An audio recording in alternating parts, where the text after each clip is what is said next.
Título 8º. Da Ordem Social. Capítulo 1º. Disposição Geral. Artigo 193. A ordem social tem como base o primado do trabalho, e como objetivo o bem-estar e a justiça sociais. Parágrafo único. O Estado exercerá a função de planejamento das políticas sociais, assegurada, na forma da lei, a participação da sociedade nos processos de formulação, de monitoramento, de controle e de avaliação dessas políticas. Capítulo 2º. Da Seguridade Social. Seção 1ª. Disposições Gerais. Artigo 194. A Seguridade Social compreende um conjunto integrado de ações de iniciativa dos poderes públicos e da sociedade, destinadas a assegurar os direitos relativos à saúde, à previdência e à assistência social.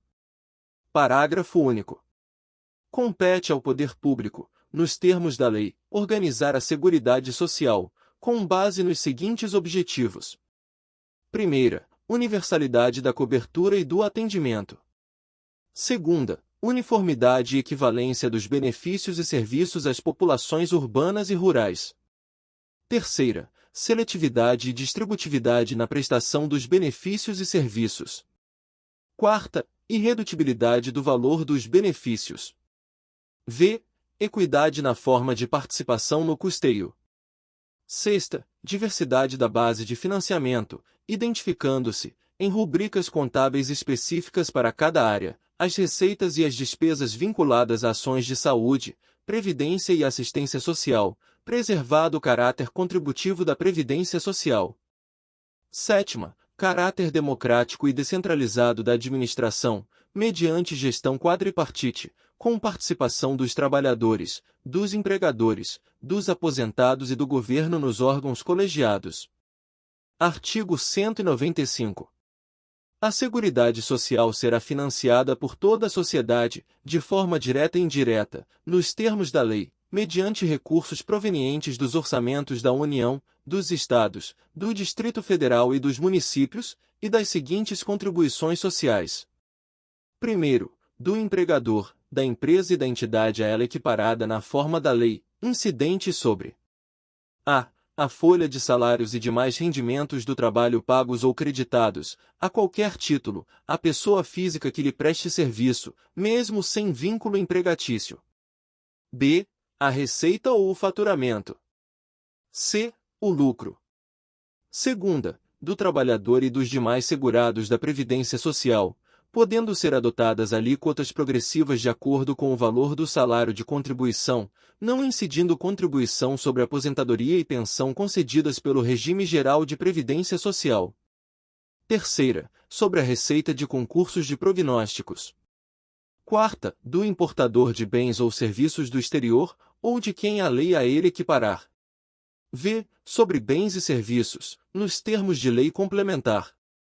Parágrafo 1º. As receitas dos Estados, do Distrito Federal e dos municípios destinadas à Seguridade Social constarão dos respectivos orçamentos, não integrando o orçamento da União. Parágrafo 2º. A proposta de orçamento da Seguridade Social será elaborada de forma integrada pelos órgãos responsáveis pela saúde, previdência social e assistência social, tendo em vista as metas e prioridades estabelecidas na Lei de Diretrizes Orçamentárias, assegurada a cada área a gestão de seus recursos. Parágrafo 3º. A pessoa jurídica em débito com o sistema da Seguridade Social, como estabelecido em lei, não poderá contratar com o poder público nem dele receber benefícios ou incentivos fiscais ou creditícios. Parágrafo 4º. A lei poderá instituir outras fontes destinadas a garantir a manutenção ou expansão da Seguridade Social, obedecido o disposto no artigo 154, primeiro. Parágrafo 5º. Nenhum benefício ou serviço da Seguridade Social poderá ser criado, majorado ou estendido sem a correspondente fonte de custeio total. Parágrafo 6º. As contribuições sociais de que trata este artigo só poderão ser exigidas após decorridos 90 dias da data da publicação da lei que as houver instituído ou modificado, não se lhes aplicando o disposto no artigo 150, terceira, b. Parágrafo 7º. são isentas de contribuição para a Seguridade Social as entidades beneficentes de assistência social que atendam às exigências estabelecidas em lei. Parágrafo 8º. O produtor, o parceiro, o meeiro e o arrendatário rurais e o pescador artesanal, bem como os respectivos cônjuges, que exerçam suas atividades em regime de economia familiar, sem empregados permanentes, contribuirão para a Seguridade Social mediante a aplicação de uma alíquota sobre o resultado da comercialização da produção e farão jus aos benefícios nos termos da lei. Parágrafo 9º. As contribuições sociais previstas no inciso 1º do caput deste artigo poderão ter alíquotas diferenciadas em razão da atividade econômica, da utilização intensiva de mão de obra, do porte da empresa ou da condição estrutural do mercado de trabalho, sendo também autorizada a adoção de bases de cálculo diferenciadas apenas no caso das alíneas B e C do inciso 1º do caput. Parágrafo 10. A lei definirá os critérios de transferência de recursos para o Sistema Único de Saúde e ações de assistência social da União para os Estados, o Distrito Federal e os municípios, e dos Estados para os municípios, observada a respectiva contrapartida de recursos. Parágrafo 11. São vedados a moratória e o parcelamento em prazo superior a 60 meses, e na forma de lei complementar, a remissão e anistia das contribuições sociais de que tratam a alínea A do inciso 1º e o inciso 2º do caput. Parágrafo 12. A lei definirá os setores de atividade econômica para os quais as contribuições incidentes na forma dos incisos 1º, B e 4º do caput serão não cumulativas. Parágrafo 13. Revogado. Parágrafo 14. O segurado somente terá reconhecida como tempo de contribuição ao regime geral de previdência social a competência cuja contribuição seja igual ou superior à contribuição mínima mensal exigida para sua categoria, assegurado o agrupamento de contribuições. Parágrafo 15. A contribuição prevista no inciso V do caput poderá ter sua alíquota fixada em lei ordinária. Parágrafo 16. Aplica-se a contribuição prevista no inciso V do caput disposto no artigo 156-A, parágrafo 1º, e a 6ª, 8ª, x a 13, parágrafo 3º, parágrafo 5º, 2ª, 6ª e 9ª, e parágrafos 6º a 11 e 13. Parágrafo 17.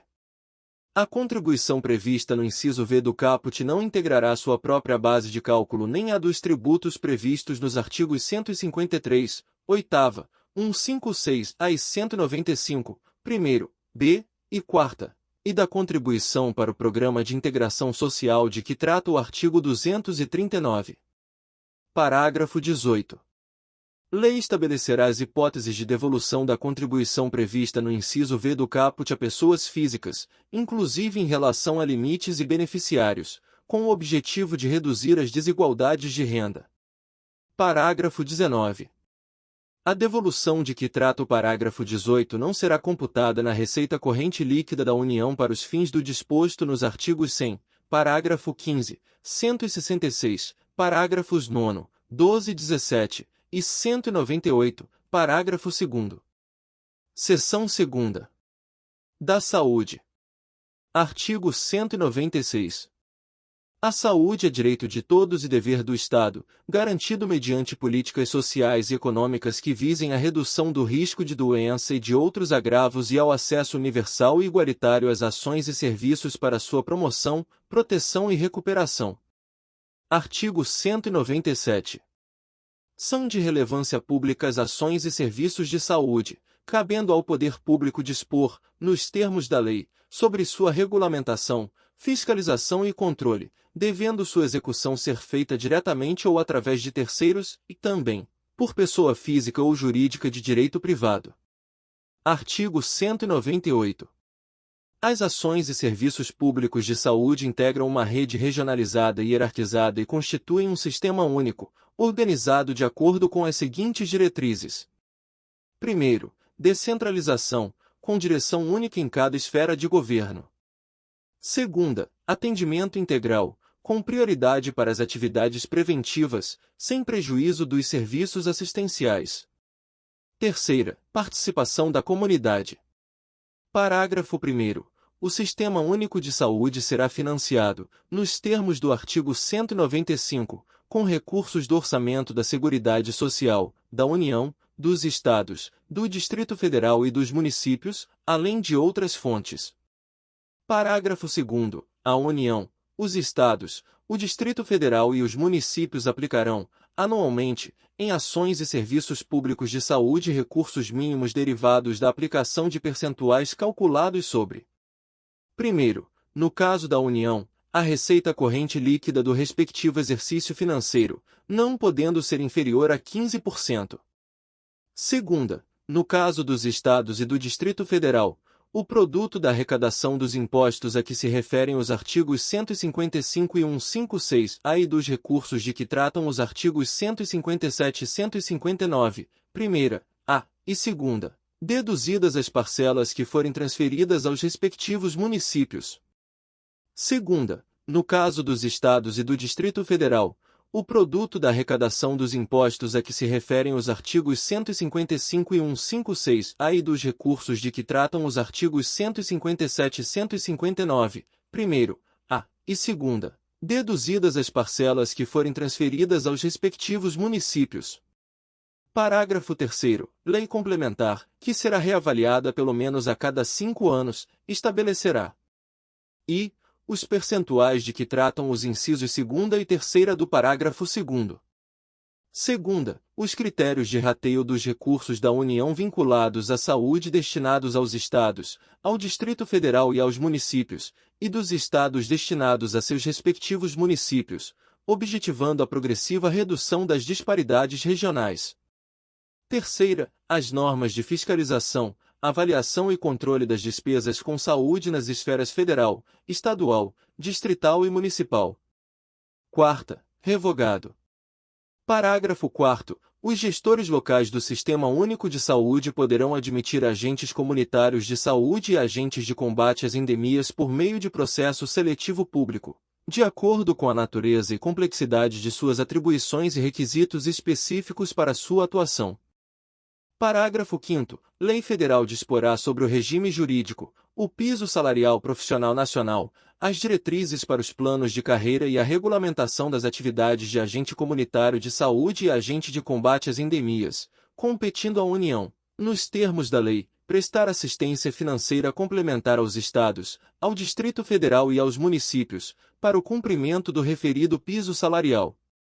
Parágrafo 6º. Além das hipóteses previstas no parágrafo 1º do artigo 41 e no parágrafo 4º do artigo 169 da Constituição Federal, o servidor que exerça funções equivalentes às de agente comunitário de saúde ou de agente de combate às endemias poderá perder o cargo em caso de descumprimento dos requisitos específicos, fixados em lei, para o seu exercício. Parágrafo 7º. O vencimento dos agentes comunitários de saúde e dos agentes de combate às endemias fica sob responsabilidade da União, e cabe aos Estados, ao Distrito Federal e aos municípios estabelecer, além de outros consectários e vantagens, incentivos, auxílios, gratificações e indenizações, a fim de valorizar o trabalho desses profissionais. Parágrafo 8º. Os recursos destinados ao pagamento do vencimento dos agentes comunitários de saúde e dos agentes de combate às endemias serão consignados no Orçamento Geral da União com dotação própria e exclusiva. Parágrafo 9º. O vencimento dos agentes comunitários de saúde e dos agentes de combate às endemias não será inferior a 2 salários mínimos, repassados pela União aos municípios, aos Estados e ao Distrito Federal. Parágrafo 10º. Os agentes comunitários de saúde e os agentes de combate às endemias terão também, em razão dos riscos inerentes às funções desempenhadas, aposentadoria especial e, somado aos seus vencimentos, adicional de insalubridade.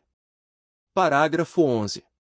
Os recursos financeiros repassados pela União aos Estados, ao Distrito Federal e aos municípios para pagamento do vencimento ou de qualquer outra vantagem dos agentes comunitários de saúde e dos agentes de combate às endemias não serão objeto de inclusão no cálculo para fins do limite de despesa com pessoal.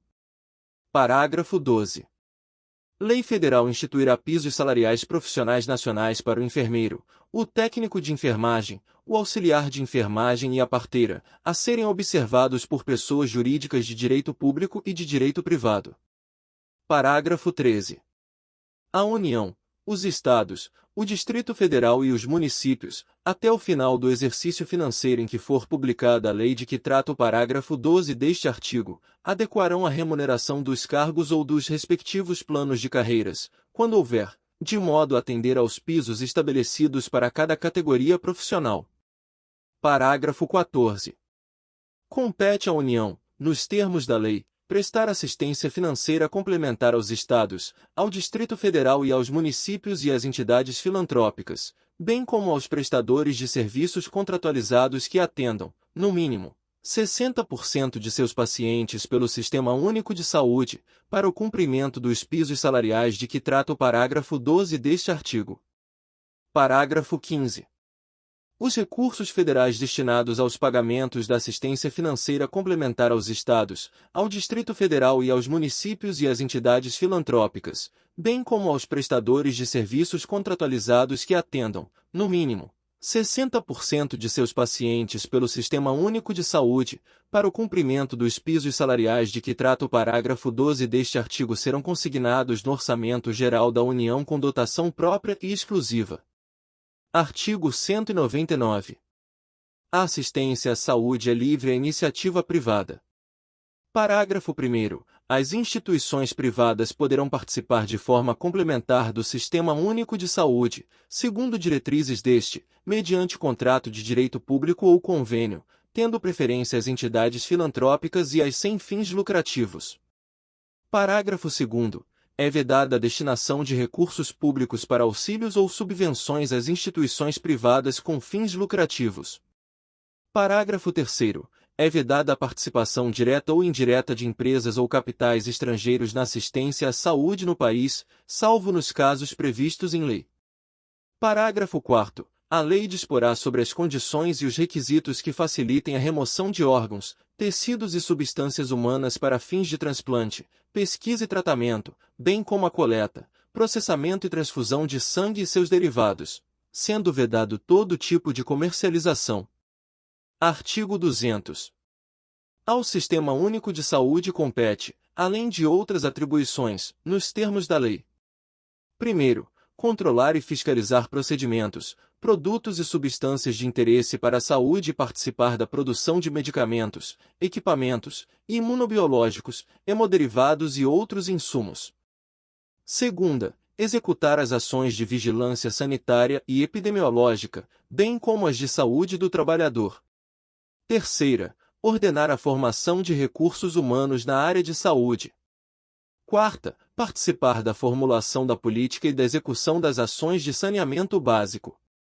V. Incrementar, em sua área de atuação, o desenvolvimento científico e tecnológico e a inovação. Sexta, fiscalizar e inspecionar alimentos, compreendido o controle de seu teor nutricional, bem como bebidas e águas para consumo humano. Sétima, participar do controle e fiscalização da produção, transporte, guarda e utilização de substâncias e produtos psicoativos, tóxicos e radioativos. Oitava, colaborar na proteção do meio ambiente, nele compreendido do trabalho. Seção 3ª. Da Previdência Social. Artigo 201. A Previdência Social será organizada sob a forma do Regime Geral de Previdência Social, de caráter contributivo e de filiação obrigatória, observados critérios que preservem o equilíbrio financeiro e atuarial, e atenderá, na forma da lei, a: primeira, cobertura dos eventos de incapacidade temporária ou permanente para o trabalho e idade avançada. Segunda, proteção à maternidade, especialmente à gestante. Terceira, proteção ao trabalhador em situação de desemprego involuntário. Quarta, salário família e auxílio reclusão para os dependentes dos segurados de baixa renda. V. Pensão por morte do segurado, homem ou mulher, ao cônjuge ou companheiro e dependentes, observado o disposto no parágrafo 2º. Parágrafo 1º.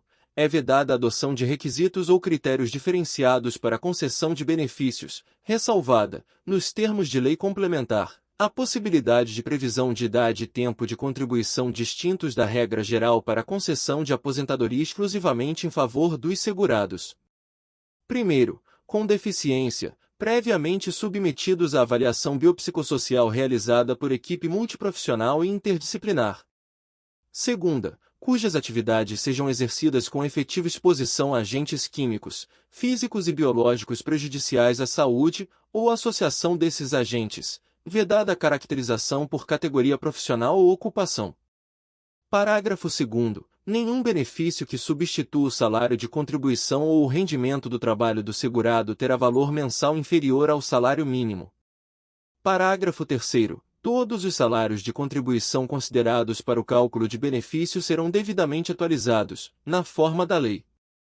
Parágrafo 4º. É assegurado o reajustamento dos benefícios para preservar-lhes, em caráter permanente, o valor real, conforme critérios definidos em lei. Parágrafo 5º. É vedada a filiação ao regime geral de previdência social, na qualidade de segurado facultativo, de pessoa participante de regime próprio de previdência. Parágrafo 6º. A gratificação natalina dos aposentados e pensionistas terá por base o valor dos proventos do mês de dezembro de cada ano. Parágrafo 7º. É assegurada a aposentadoria no regime geral de previdência social, nos termos da lei, obedecidas as seguintes condições. Primeiro, 65 anos de idade, se homem, e 62 anos de idade, se mulher, observado o tempo mínimo de contribuição. Segunda, 60 anos de idade, se homem, e 55 anos de idade, se mulher, para os trabalhadores rurais e para os que exerçam suas atividades em regime de economia familiar, nestes incluídos o produtor rural, o garimpeiro e o pescador artesanal. Parágrafo 8º. O requisito de idade a que se refere o inciso I do parágrafo 7º será reduzido em 5 anos, para o professor que comprove tempo de efetivo exercício das funções de magistério na educação infantil e no ensino fundamental e médio fixado em lei complementar. Parágrafo 9º. Para fins de aposentadoria, será assegurada a contagem recíproca do tempo de contribuição entre o regime geral de previdência social e os regimes próprios de previdência social, e destes entre si, observada a compensação financeira, de acordo com os critérios estabelecidos em lei. Parágrafo 9º-A. O tempo de serviço militar exercido nas atividades de que tratam os artigos 42, 142 e 143 e o tempo de contribuição ao regime geral de previdência social ou a regime próprio de previdência social terão contagem recíproca para fins de inativação militar ou aposentadoria, e a compensação financeira será devida entre as receitas de contribuição referentes aos militares e as receitas de contribuição aos demais regimes. Parágrafo 10.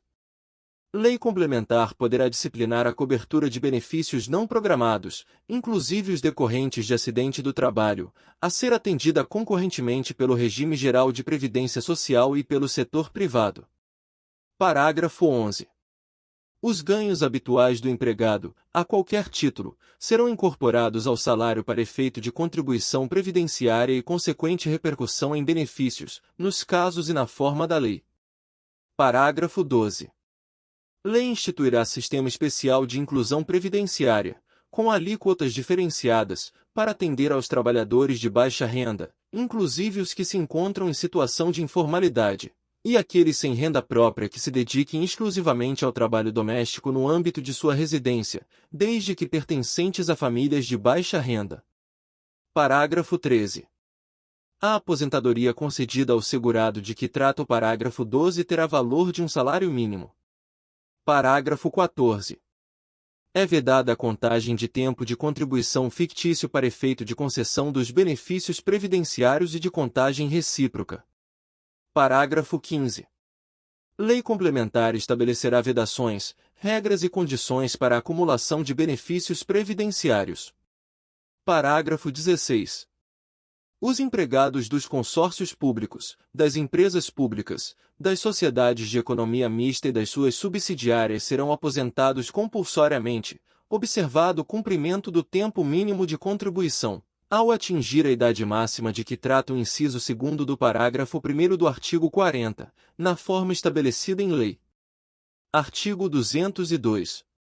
O regime de previdência privada, de caráter complementar e organizado de forma autônoma em relação ao regime geral de previdência social, será facultativo, baseado na constituição de reservas que garantam o benefício contratado, e regulado por lei complementar. Parágrafo 1º. A lei complementar de que trata este artigo assegurará ao participante de planos de benefícios de entidades de previdência privada o pleno acesso às informações relativas à gestão de seus respectivos planos. Parágrafo 2º. As contribuições do empregador, os benefícios e as condições contratuais previstas nos estatutos, regulamentos e planos de benefícios das entidades de previdência privada não integram o contrato de trabalho dos participantes, assim como, à exceção dos benefícios concedidos, não integram a remuneração dos participantes, nos termos da lei. Parágrafo 3º. É vedado o aporte de recursos a entidades de previdência privada pela União, Estados, Distrito Federal e municípios, suas autarquias, fundações, empresas públicas, sociedades de economia mista e outras entidades públicas, salvo na qualidade de patrocinador, situação na qual, em hipótese alguma, sua contribuição normal poderá exceder a do segurado. Parágrafo 4º. Lei complementar disciplinará a relação entre a União, Estados, Distrito Federal ou municípios, inclusive suas autarquias, fundações, sociedades de economia mista e empresas controladas direta ou indiretamente, enquanto patrocinadores de planos de benefícios previdenciários, e as entidades de previdência complementar. Parágrafo 5º. A lei complementar de que trata o parágrafo 4º aplicar-se-á, no que couber, às empresas privadas permissionárias ou concessionárias de prestação de serviços públicos, quando patrocinadoras de planos de benefícios em entidades de previdência complementar. Parágrafo 6º. Lei complementar estabelecerá os requisitos para a designação dos membros das diretorias das entidades fechadas de previdência complementar instituídas pelos patrocinadores de que trata o parágrafo 4º e disciplinará a inserção dos participantes nos colegiados e instâncias de decisão em que seus interesses sejam objeto de discussão e deliberação. Seção 4ª. Da assistência social. Artigo 203. A assistência social será prestada a quem dela necessitar, independentemente de contribuição à Seguridade Social, e tem por objetivos: 1º, a proteção à família, à maternidade, à infância, à adolescência e à velhice. 2ª, o amparo às crianças e adolescentes carentes. 3ª, a promoção da integração ao mercado de trabalho. 4ª, a habilitação e reabilitação das pessoas portadoras de deficiência e a promoção de sua integração à vida comunitária. V. A garantia de um salário mínimo de benefício mensal à pessoa portadora de deficiência e ao idoso que comprovem não possuir meios de prover a própria manutenção ou de tê-la provida por sua família, conforme dispuser a lei. 6ª, a redução da vulnerabilidade socioeconômica de famílias em situação de pobreza ou de extrema pobreza. Artigo 204. As ações governamentais na área da assistência social serão realizadas com recursos do orçamento da Seguridade Social, previstos no artigo 195, além de outras fontes, e organizadas com base nas seguintes diretrizes. 1º, descentralização político-administrativa, cabendo a coordenação e as normas gerais à esfera federal e a coordenação e a execução dos respectivos programas às esferas estadual e municipal, bem como a entidades beneficentes e de assistência social. 2ª, participação da população, por meio de organizações representativas, na formulação das políticas e no controle das ações em todos os níveis. Parágrafo único. É facultado aos Estados e ao Distrito Federal vincular a programa de apoio à inclusão e promoção social até 0,5% de sua receita tributária líquida, vedada a aplicação desses recursos no pagamento de 1º, despesas com pessoal e encargos sociais. 2ª, serviço da dívida. 3ª, qualquer outra despesa corrente não vinculada diretamente aos investimentos ou ações apoiados. Capítulo 3º. Da educação, da cultura e do desporto. Seção 1ª. Da educação. Artigo 205. A educação, direito de todos e dever do Estado e da família, será promovida e incentivada com a colaboração da sociedade, visando ao pleno desenvolvimento da pessoa, seu preparo para o exercício da cidadania e sua qualificação para o trabalho. Artigo 206. O ensino será ministrado com base nos seguintes princípios. Primeiro, igualdade de condições para o acesso e permanência na escola. Segunda, liberdade de aprender, ensinar, pesquisar e divulgar o pensamento, a arte e o saber. Terceira, pluralismo de ideias e de concepções pedagógicas, e coexistência de instituições públicas e privadas de ensino. Quarta, gratuidade do ensino público em estabelecimentos oficiais. V. Valorização dos profissionais da educação escolar, garantidos, na forma da lei, planos de carreira, com ingresso exclusivamente por concurso público de provas e títulos, aos das redes públicas. Sexta, gestão democrática do ensino público, na forma da lei. Sétima, garantia de padrão de qualidade. Oitava, piso salarial profissional nacional para os profissionais da educação escolar pública, nos termos de lei federal. Nona, garantia do direito à educação e à aprendizagem ao longo da vida. Parágrafo único. A lei disporá sobre as categorias de trabalhadores considerados profissionais da educação básica e sobre a fixação de prazo para a elaboração ou adequação de seus planos de carreira, no âmbito da União, dos Estados, do Distrito Federal e dos municípios. Artigo 207. As universidades gozam de autonomia didático-científica, administrativa e de gestão financeira e patrimonial, e obedecerão ao princípio de indissociabilidade entre ensino, pesquisa e extensão. Parágrafo 1º. É facultado às universidades admitir professores, técnicos e cientistas estrangeiros, na forma da lei. Parágrafo 2º. O disposto neste artigo aplica-se às instituições de pesquisa científica e tecnológica.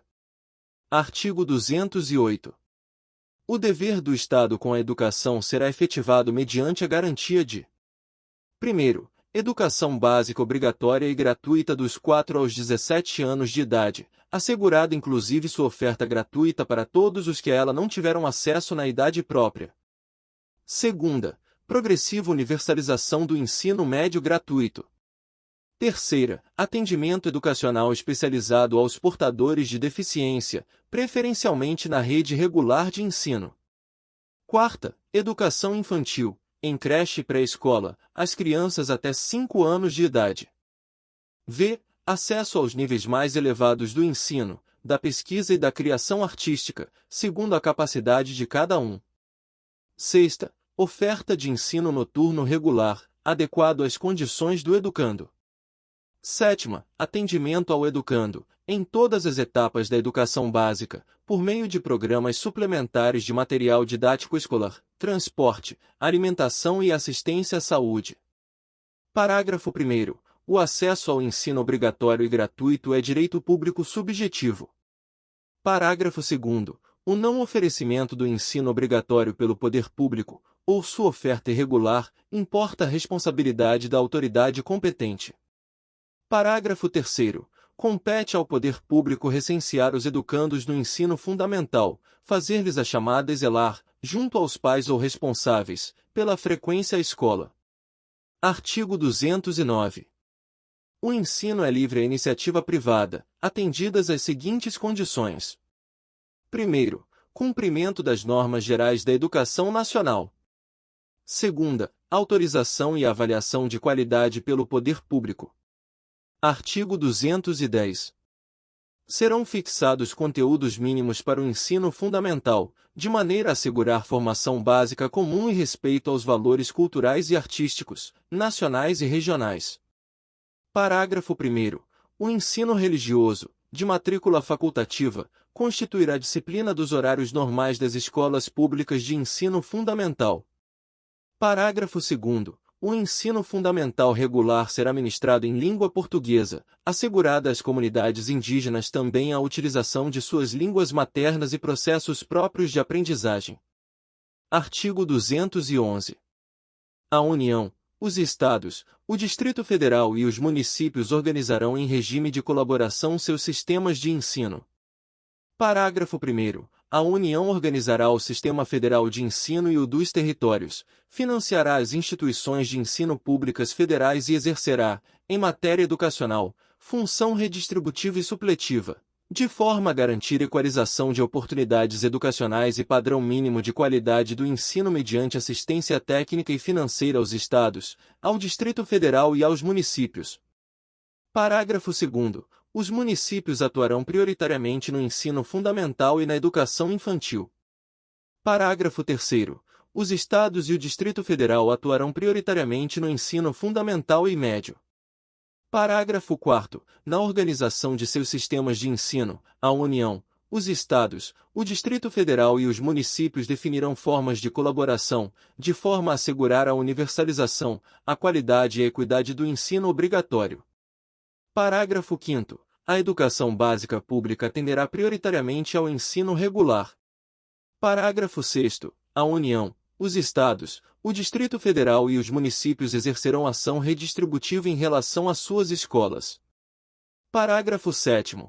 O padrão mínimo de qualidade de que trata o parágrafo 1º deste artigo considerará as condições adequadas de oferta e terá como referência o custo aluno-qualidade, CAQ, pactuados em regime de colaboração na forma disposta em lei complementar, conforme o parágrafo único do artigo 23 desta Constituição.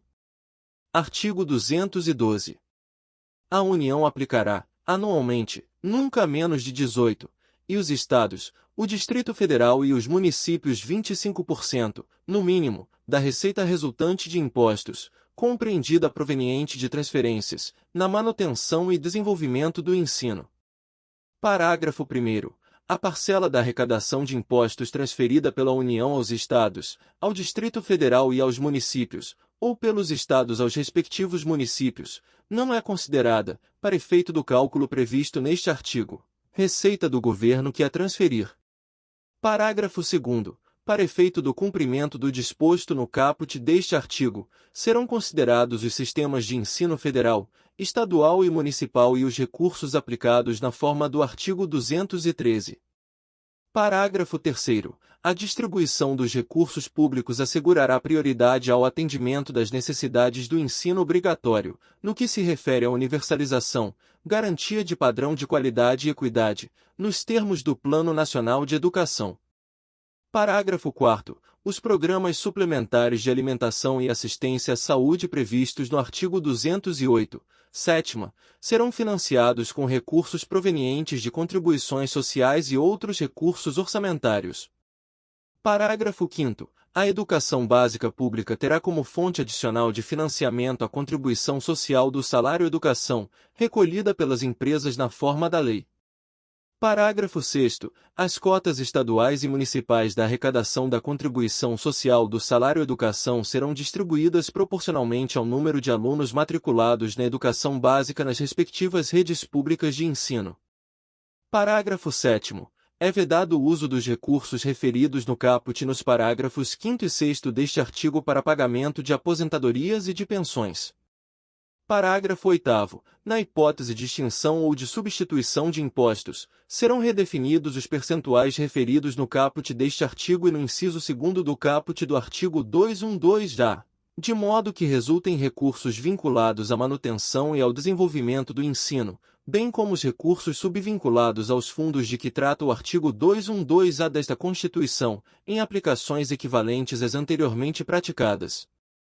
Parágrafo 9º. A lei disporá sobre normas de fiscalização, de avaliação e de controle das despesas com educação nas esferas estadual, distrital e municipal. Artigo 212-A. Os Estados, o Distrito Federal e os municípios destinarão parte dos recursos a que se refere o caput do artigo 212 desta Constituição à manutenção e ao desenvolvimento do ensino na educação básica e à remuneração condigna de seus profissionais, respeitadas as seguintes disposições.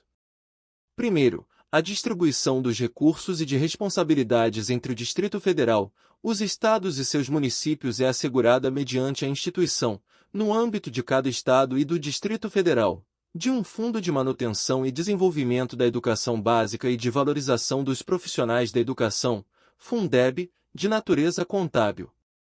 Segunda, os fundos referidos no inciso I do caput deste artigo serão constituídos por 20%.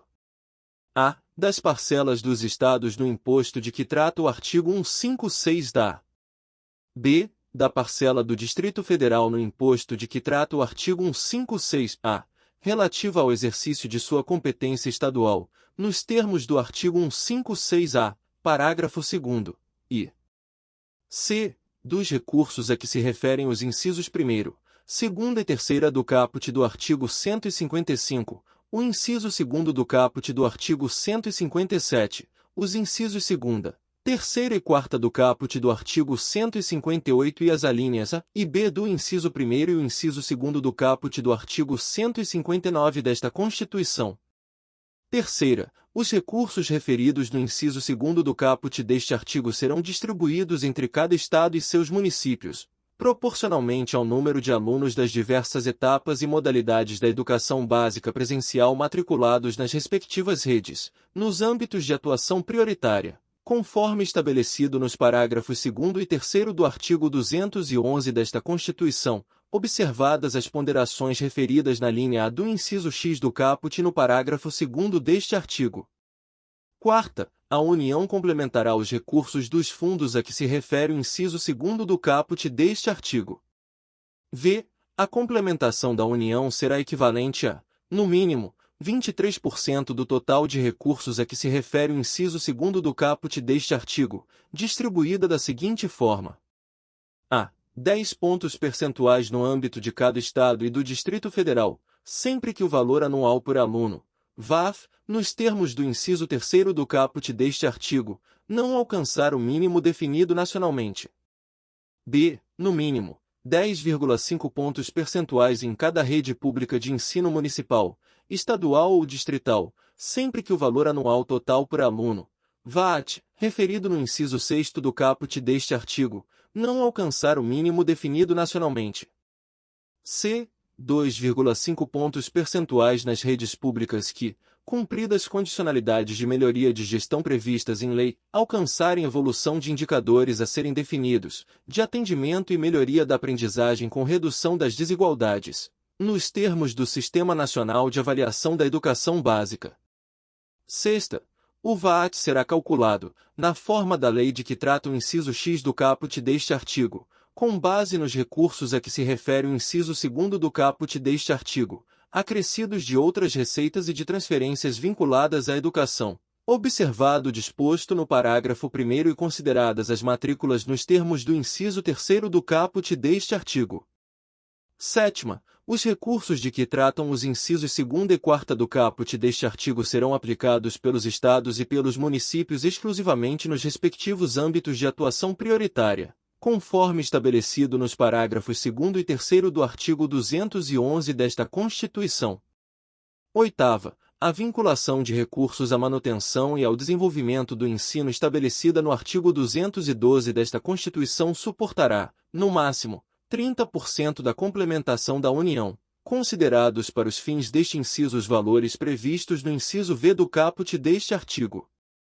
Nona, o disposto no caput do artigo 160 desta Constituição aplica-se aos recursos referidos nos incisos 2º e 4º do caput deste artigo, e seu descumprimento pela autoridade competente importará em crime de responsabilidade.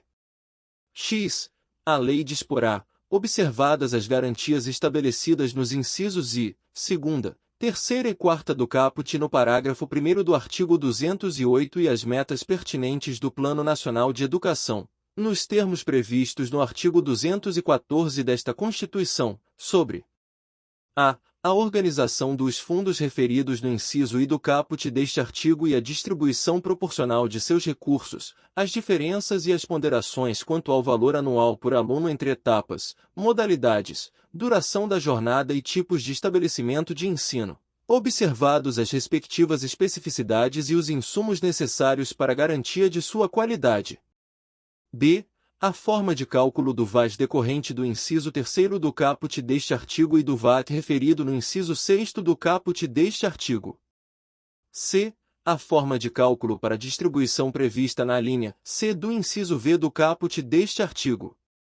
D. a transparência, o monitoramento, a fiscalização e o controle interno, externo e social dos fundos referidos no inciso 1º do caput deste artigo, assegurada a criação, a autonomia, a manutenção e a consolidação de conselhos de acompanhamento e controle social, admitida sua integração aos conselhos de educação. E o conteúdo e a periodicidade da avaliação, por parte do órgão responsável, dos efeitos redistributivos, da melhoria dos indicadores educacionais e da ampliação do atendimento. X. Proporção não inferior a 70% de cada fundo referido no inciso I do caput deste artigo, excluídos os recursos de que trata a linha C do inciso V do caput deste artigo, será destinada ao pagamento dos profissionais da educação básica em efetivo exercício, observado, em relação aos recursos previstos na linha B do inciso V do caput deste artigo, o percentual mínimo de 15% para despesas de capital. 12. Lei específica disporá sobre o piso salarial profissional nacional para os profissionais do Magistério da Educação Básica Pública. 13. A utilização dos recursos a que se refere o parágrafo 5º do artigo 212 desta Constituição para a complementação da União ao Fundeb, referida no inciso V do caput deste artigo, é vedada. Parágrafo 1º. O cálculo do VAT, referido no inciso 6º do caput deste artigo, deverá considerar, além dos recursos previstos no inciso 2º do caput deste artigo, pelo menos, as seguintes disponibilidades. Primeiro, receitas de estados, do Distrito Federal e de municípios vinculadas à manutenção e ao desenvolvimento do ensino não integrantes dos fundos referidos no inciso 1º do caput deste artigo. Segunda, cotas estaduais e municipais da arrecadação do salário educação de que trata o parágrafo 6º do artigo 212 desta Constituição. Terceira, complementação da União transferida a estados, ao Distrito Federal e a municípios nos termos da linha A do inciso V do caput deste artigo. Parágrafo 2º. Além das ponderações previstas na linha A do inciso X do caput deste artigo, a lei definirá outras relativas ao nível socioeconômico dos educandos e aos indicadores de disponibilidade de recursos vinculados à educação e de potencial de arrecadação tributária de cada ente federado, bem como seus prazos de implementação. Parágrafo 3º. Será destinada à educação infantil a proporção de 50% dos recursos globais a que se refere a linha B do inciso V do caput deste artigo, nos termos da lei. Artigo 213. Os recursos públicos serão destinados às escolas públicas, podendo ser dirigidos a escolas comunitárias, confessionais ou filantrópicas, definidas em lei, que: primeiro, comprovem finalidade não lucrativa e apliquem seus excedentes financeiros em educação. Segunda, assegurem a destinação de seu patrimônio a outra escola comunitária, filantrópica ou confessional, ou ao poder público, no caso de encerramento de suas atividades. Parágrafo 1º. Os recursos de que trata este artigo poderão ser destinados a bolsas de estudo para o ensino fundamental e médio, na forma da lei, para os que demonstrarem insuficiência de recursos, quando houver falta de vagas e cursos regulares da rede pública na localidade da residência do educando, ficando o poder público obrigado a investir prioritariamente na expansão de sua rede na localidade. Parágrafo 2º. As atividades de pesquisa, de extensão e de estímulo e fomento à inovação realizadas por universidades e ou por instituições de educação profissional e tecnológica poderão receber apoio financeiro do poder público. Artigo 214. A lei estabelecerá o Plano Nacional de Educação, de duração decenal, com o objetivo de articular o Sistema Nacional de Educação em regime de colaboração e definir diretrizes, objetivos, metas e estratégias de implementação para assegurar a manutenção e desenvolvimento do ensino em seus diversos níveis, etapas e modalidades por meio de ações integradas dos poderes públicos das diferentes esferas federativas que conduzam a: primeiro, erradicação do analfabetismo. Segunda, universalização do atendimento escolar. Terceira, melhoria da qualidade do ensino. Quarta, formação para o trabalho. V. Promoção humanística, científica e tecnológica do país. Sexta, estabelecimento de meta de aplicação de recursos públicos em educação como proporção do Produto Interno Bruto. Seção 2ª. Da Cultura. Artigo 215. O Estado garantirá a todos o pleno exercício dos direitos culturais e acesso às fontes da cultura nacional, e apoiará e incentivará a valorização e a difusão das manifestações culturais. Parágrafo 1º. O Estado protegerá as manifestações das culturas populares, indígenas e afro-brasileiras, e das de outros grupos participantes do processo civilizatório nacional. Segundo, a lei disporá sobre a fixação de datas comemorativas de alta significação para os diferentes segmentos étnicos nacionais. Terceiro, a lei estabelecerá o Plano Nacional de Cultura, de duração plurianual, visando ao desenvolvimento cultural do país e à integração das ações do poder público que conduzem à: primeiro, defesa e valorização do patrimônio cultural brasileiro. Segunda, produção, promoção e difusão de bens culturais. Terceira, formação de pessoal qualificado para a gestão da cultura em suas múltiplas dimensões. Quarta, democratização do acesso aos bens de cultura. V. Valorização da diversidade étnica e regional. Artigo 216. Constituem patrimônio cultural brasileiro os bens de natureza material e imaterial, tomados individualmente ou em conjunto, portadores de referência à identidade, à ação, à memória dos diferentes grupos formadores da sociedade brasileira, nos quais se incluem: primeiro, as formas de expressão. Segunda, os modos de criar, fazer e viver. Terceira, as criações científicas, artísticas e tecnológicas. Quarta, as obras, objetos, documentos, edificações e demais espaços destinados às manifestações artístico-culturais. V. Os conjuntos urbanos e sítios de valor histórico, paisagístico, artístico, arqueológico, paleontológico, ecológico e científico. Parágrafo 1º. O poder público, com a colaboração da comunidade, promoverá e protegerá o patrimônio cultural brasileiro, por meio de inventários, registros, vigilância, tombamento e desapropriação, e de outras formas de acautelamento e preservação. Parágrafo 2º. Cabem à administração pública, na forma da lei, a gestão da documentação governamental e as providências para franquear sua consulta a quantos dela necessitem. Parágrafo 3º. A lei estabelecerá incentivos para a produção e o conhecimento de bens e valores culturais.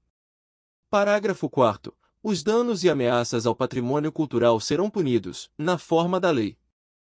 Parágrafo 5º. Ficam tombados todos os documentos e os sítios detentores de reminiscências históricas dos antigos quilombos. Parágrafo 6º. É facultado aos Estados e ao Distrito Federal vincular a Fundo Estadual de Fomento à Cultura até 0,5% de sua receita tributária líquida, para o financiamento de programas e projetos culturais, vedada a aplicação desses recursos no pagamento de despesas com pessoal e encargos sociais. Segunda, serviço da dívida. Terceira, qualquer outra despesa corrente não vinculada diretamente aos investimentos ou ações apoiados. Artigo 216-A. O Sistema Nacional de Cultura, organizado em regime de colaboração, de forma descentralizada e participativa, institui um processo de gestão e promoção conjunta de políticas públicas de cultura, democráticas e permanentes, pactuadas entre os entes da Federação e a sociedade, tendo por objetivo promover o desenvolvimento humano, social e econômico com pleno exercício dos direitos culturais. Parágrafo 1º. O Sistema Nacional de Cultura fundamenta-se na Política Nacional de Cultura e nas suas diretrizes, estabelecidas no Plano Nacional de Cultura, e rege-se pelos seguintes princípios. Primeiro, diversidade das expressões culturais. Segunda, universalização do acesso aos bens e serviços culturais. Terceira, fomento à produção, difusão e circulação de conhecimento e bens culturais. Quarta, cooperação entre os entes federados, os agentes públicos e privados atuantes na área cultural. V. Integração e interação na execução das políticas, programas, projetos e ações desenvolvidas. Sexta, complementaridade nos papéis dos agentes culturais. Sétima, transversalidade das políticas culturais. Oitava, autonomia dos entes federados e das instituições da sociedade civil. Nona, transparência e compartilhamento das informações. X. Democratização dos processos decisórios com participação e controle social. X. Descentralização articulada e pactuada da gestão, dos recursos e das ações. 12. Ampliação progressiva dos recursos contidos nos orçamentos públicos para a cultura. Parágrafo 2º. Constitui a estrutura do Sistema Nacional de Cultura, nas respectivas esferas da Federação. 1º. Órgãos gestores da cultura. 2ª. Conselhos de Política Cultural. 3ª. Conferências de Cultura. 4ª. Comissões intergestores. V. Planos de cultura. 6ª. Sistemas de financiamento à cultura.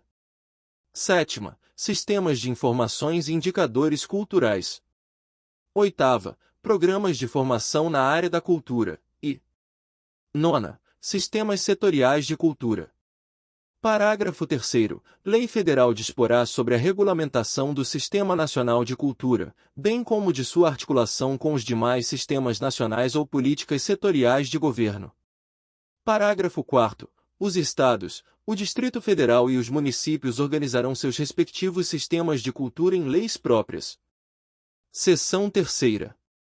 Do Desporto. Artigo 217.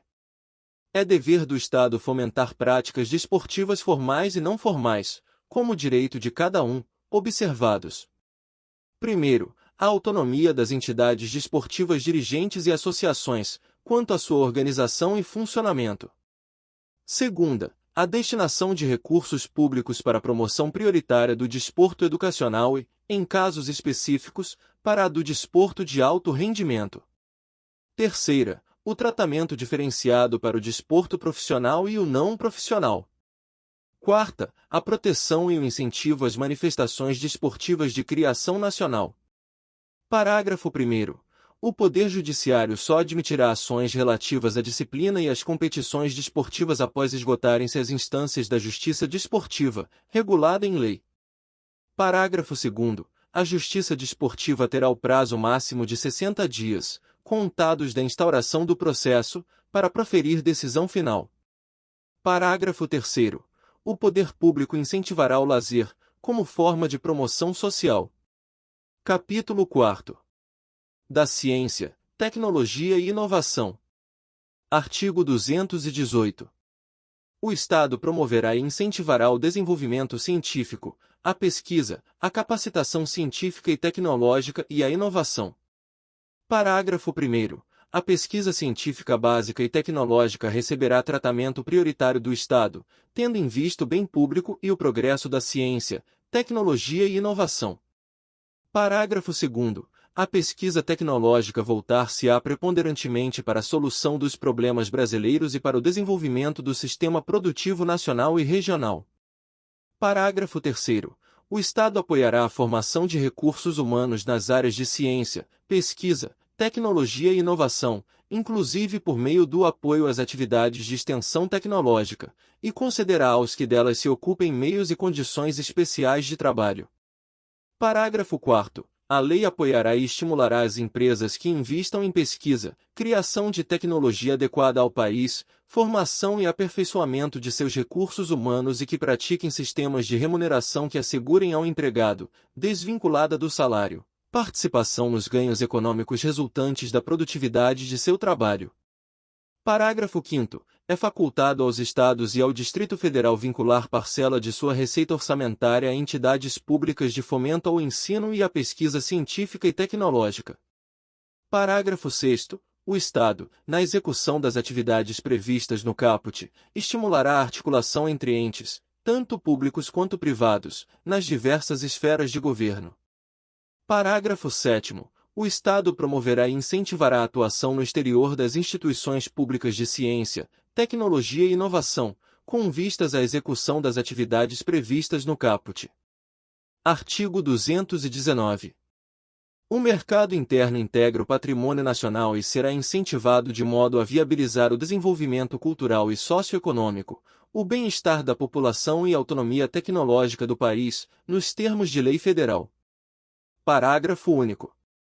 O Estado estimulará a formação e o fortalecimento da inovação nas empresas, bem como nos demais entes, públicos ou privados, a constituição e a manutenção de parques e polos tecnológicos e de demais ambientes promotores da inovação, a atuação dos inventores independentes e a criação, absorção, difusão e transferência de tecnologia.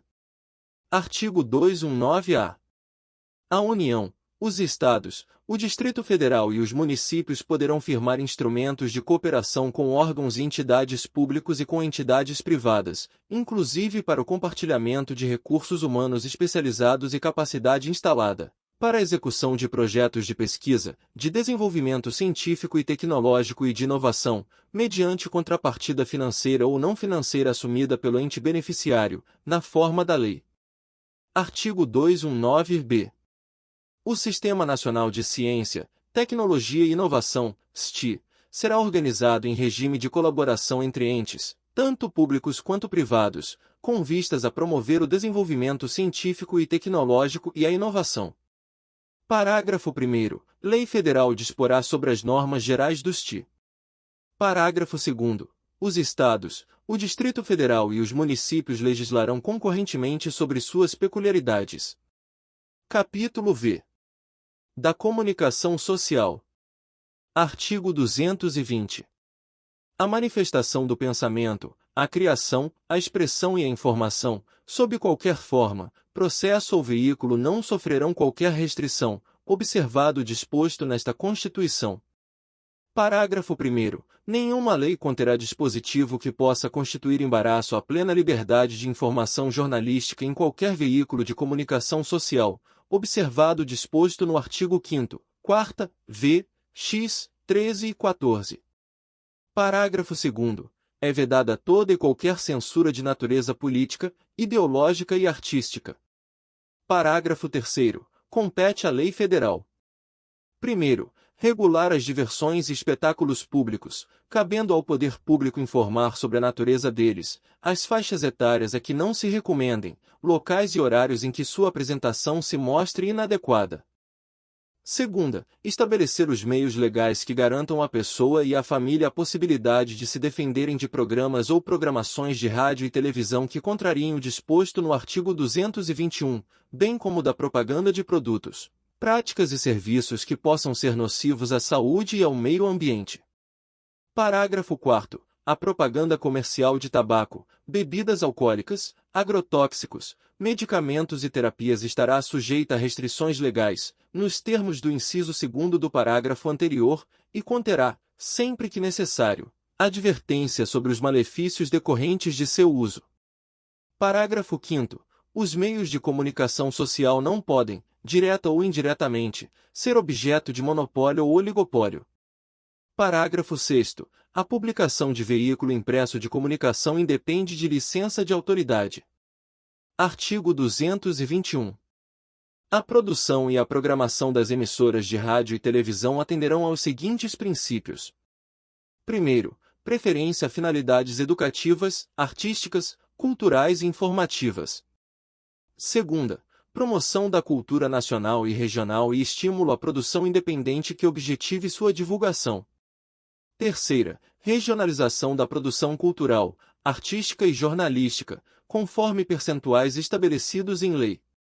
4ª, respeito aos valores éticos e sociais da pessoa e da família. Artigo 222. A propriedade de empresa jornalística e de radiodifusão sonora e de sons e imagens é privativa de brasileiros natos ou naturalizados há mais de 10 anos, ou de pessoas jurídicas constituídas sob as leis brasileiras e que tenham sede no país. Parágrafo 1º. Em qualquer caso, pelo menos 70% do capital total e do capital votante das empresas jornalísticas e de radiodifusão sonora e de sons e imagens deverá pertencer, direta ou indiretamente, a brasileiros natos ou naturalizados há mais de 10 anos, que exercerão obrigatoriamente a gestão das atividades e estabelecerão o conteúdo da programação. Parágrafo 2º. A responsabilidade editorial e as atividades de seleção e direção da programação veiculada são privativas de brasileiros natos ou naturalizados há mais de 10 anos, em qualquer meio de comunicação social. Parágrafo 3º.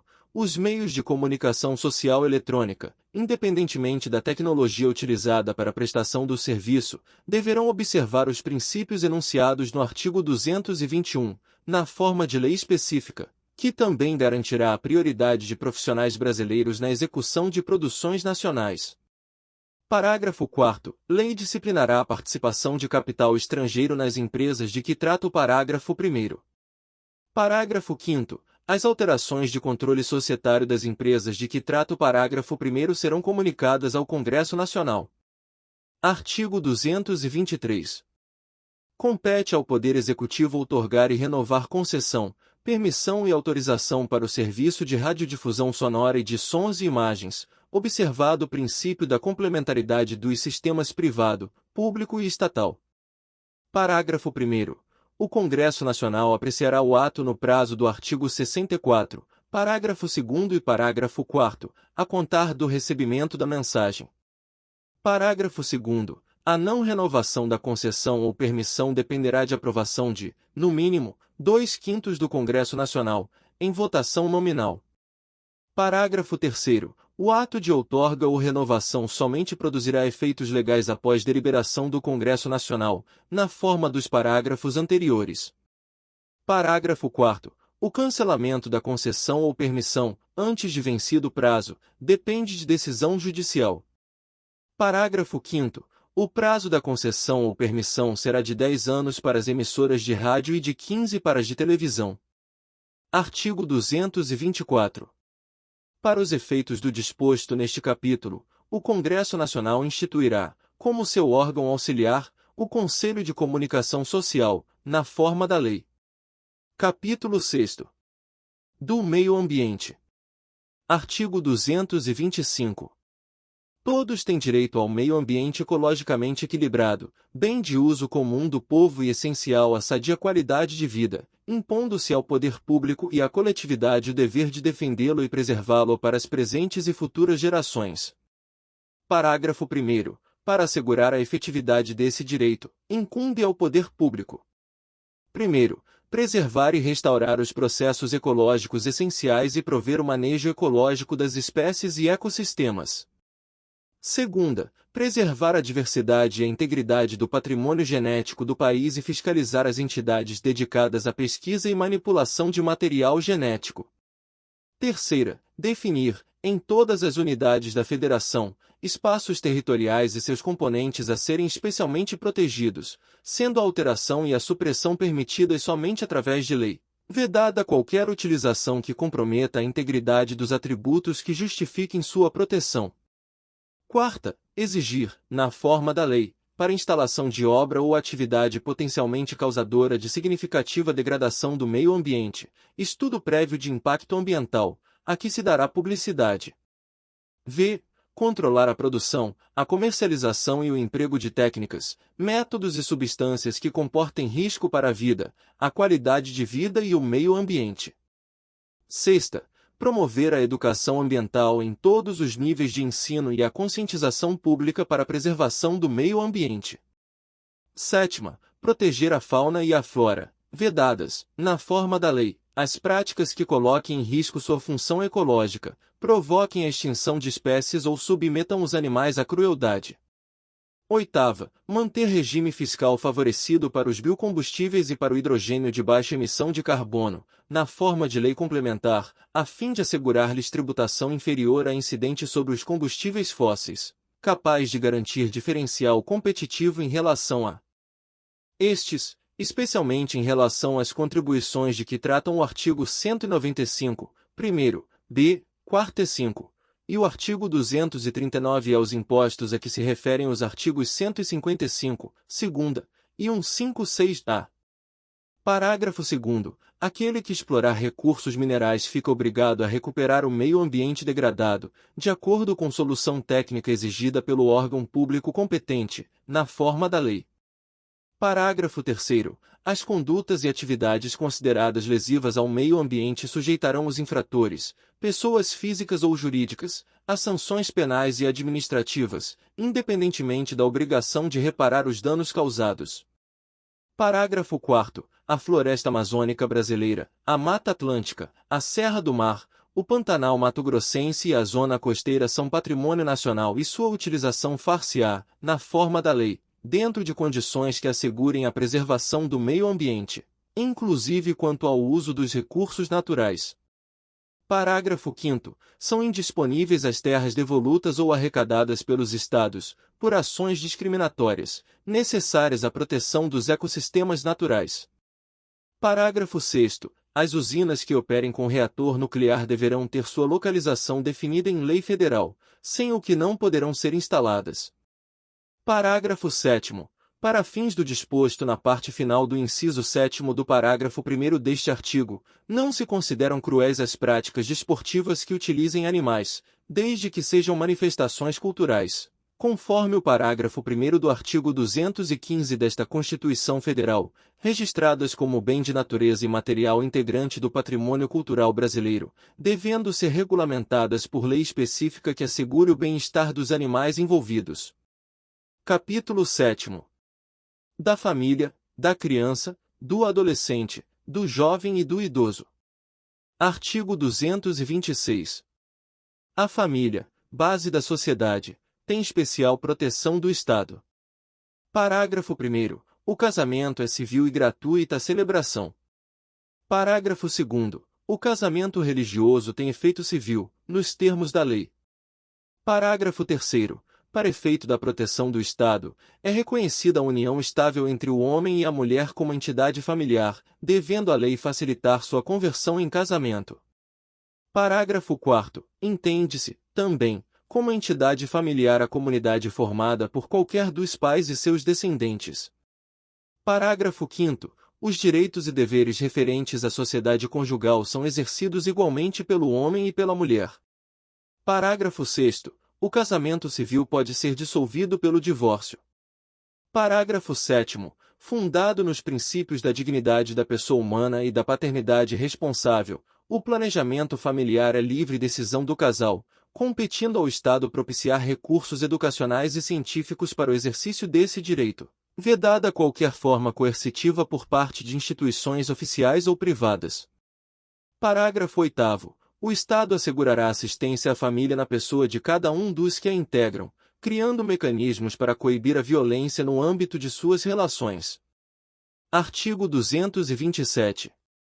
É dever da família, da sociedade e do Estado assegurar à criança, ao adolescente e ao jovem, com absoluta prioridade, o direito à vida, à saúde, à alimentação, à educação, ao lazer, à profissionalização, à cultura, à dignidade, ao respeito, à liberdade e à convivência familiar e comunitária, além de colocá-los a salvo de toda forma de negligência, discriminação, exploração, violência, crueldade e opressão. Parágrafo 1º. O Estado promoverá programas de assistência integral à saúde da criança, do adolescente e do jovem, admitida a participação de entidades não governamentais, mediante políticas específicas e obedecendo aos seguintes preceitos. Primeiro, aplicação de percentual dos recursos públicos destinados à saúde na assistência materno-infantil.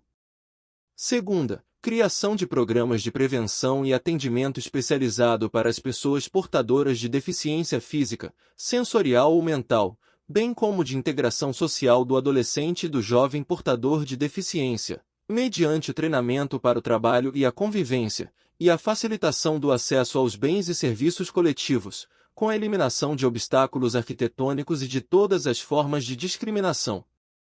Parágrafo 2º. A lei disporá sobre normas de construção dos logradouros e dos edifícios de uso público e de fabricação de veículos de transporte coletivo, a fim de garantir acesso adequado às pessoas portadoras de deficiência. Parágrafo 3º. O direito à proteção especial abrangerá os seguintes aspectos. Primeiro, idade mínima de 14 anos para admissão ao trabalho, observado o disposto no artigo 7º, xxi. Segunda, garantia de direitos previdenciários e trabalhistas. Terceira, garantia de acesso do trabalhador adolescente e jovem à escola. Quarta, garantia de pleno e formal conhecimento da atribuição de ato infracional, igualdade na relação processual e defesa técnica por profissional habilitado, segundo dispuser a legislação tutelar específica. V. Obediência aos princípios de brevidade, excepcionalidade e respeito à condição peculiar de pessoa em desenvolvimento, quando da aplicação de qualquer medida privativa da liberdade. Sexta, estímulo do poder público, através de assistência jurídica, incentivos fiscais e subsídios, nos termos da lei, ao acolhimento, sob a forma de guarda, de criança ou adolescente órfão ou abandonado. Sétima, programas de prevenção e atendimento especializado à criança, ao adolescente e ao jovem dependente de entorpecentes e drogas afins. Parágrafo 4º. A lei punirá severamente o abuso, a violência e a exploração sexual da criança e do adolescente. Parágrafo 5º. A adoção será assistida pelo poder público, na forma da lei, que estabelecerá casos e condições de sua efetivação por parte de estrangeiros. Parágrafo 6º. Os filhos, havidos ou não da relação do casamento, ou por adoção, terão os mesmos direitos e qualificações, proibidas quaisquer designações discriminatórias relativas à filiação. Parágrafo 7º. No atendimento dos direitos da criança e do adolescente levar-se-á em consideração o disposto no artigo 204. Parágrafo 8º. A lei estabelecerá: primeiro, o Estatuto da Juventude, destinado a regular os direitos dos jovens. Segunda, o Plano Nacional de Juventude, de duração decenal, visando a articulação das várias esferas do poder público para a execução de políticas públicas. Artigo 228. São penalmente inimputáveis os menores de 18 anos, sujeitos às normas da legislação especial. Artigo 229. Os pais têm o dever de assistir, criar e educar os filhos menores, e os filhos maiores têm o dever de ajudar e amparar os pais na velhice, carência ou enfermidade. Artigo 230. A família, a sociedade e o Estado têm o dever de amparar as pessoas idosas, assegurando sua participação na comunidade, defendendo sua dignidade e bem-estar e garantindo-lhes o direito à vida. Parágrafo 1º. Os programas de amparo aos idosos serão executados preferencialmente em seus lares. Parágrafo 2º. Aos maiores de 65 anos é garantida a gratuidade dos transportes coletivos urbanos. Capítulo 8º. Dos índios. Artigo 231. São reconhecidos aos índios sua organização social, costumes, línguas, crenças e tradições, e os direitos originários sobre as terras que tradicionalmente ocupam, competindo à União demarcá-las, proteger e fazer respeitar todos os seus bens. Parágrafo 1º. São terras tradicionalmente ocupadas pelos índios as por eles habitadas em caráter permanente, as utilizadas para suas atividades produtivas, as imprescindíveis à preservação dos recursos ambientais necessários a seu bem-estar e as necessárias à sua reprodução física e cultural, segundo seus usos, costumes e tradições. Parágrafo 2º. As terras tradicionalmente ocupadas pelos índios destinam-se à sua posse permanente, cabendo-lhes o usufruto exclusivo das riquezas do solo, dos rios e dos lagos nelas existentes. Parágrafo 3º. O aproveitamento dos recursos hídricos, incluídos os potenciais energéticos, a pesquisa e a lavra das riquezas minerais em terras indígenas só podem ser efetivados com autorização do Congresso Nacional, ouvidas as comunidades afetadas, ficando-lhes assegurada a participação nos resultados da lavra, na forma da lei. Parágrafo 4º. As terras de que trata este artigo são inalienáveis e indisponíveis, e os direitos sobre elas, imprescritíveis. Parágrafo 5º. É vedada a remoção dos grupos indígenas de suas terras, salvo, ad referendum do Congresso Nacional, em caso de catástrofe ou epidemia que ponha em risco sua população, ou no interesse da soberania do país, após deliberação do Congresso Nacional, garantido, em qualquer hipótese, o retorno imediato logo que cesse o risco. Parágrafo 6º. São nulos e extintos, não produzindo efeitos jurídicos, os atos que tenham por objeto a ocupação, o domínio e a posse das terras a que se refere este artigo, ou a exploração das riquezas naturais do solo, dos rios e dos lagos nelas existentes, ressalvado o relevante interesse público da União, segundo o que dispuser lei complementar, não gerando a nulidade e a extinção direito à indenização ou a ações contra a União, salvo, na forma da lei, quanto às benfeitorias derivadas da ocupação de boa-fé. Parágrafo 7º. Não se aplica às terras indígenas o disposto no artigo 174, parágrafo 3º e parágrafo 4º. Artigo 232. Os índios, suas comunidades e organizações são partes legítimas para ingressar em juízo em defesa de seus direitos e interesses, intervindo o Ministério Público em todos os atos do processo.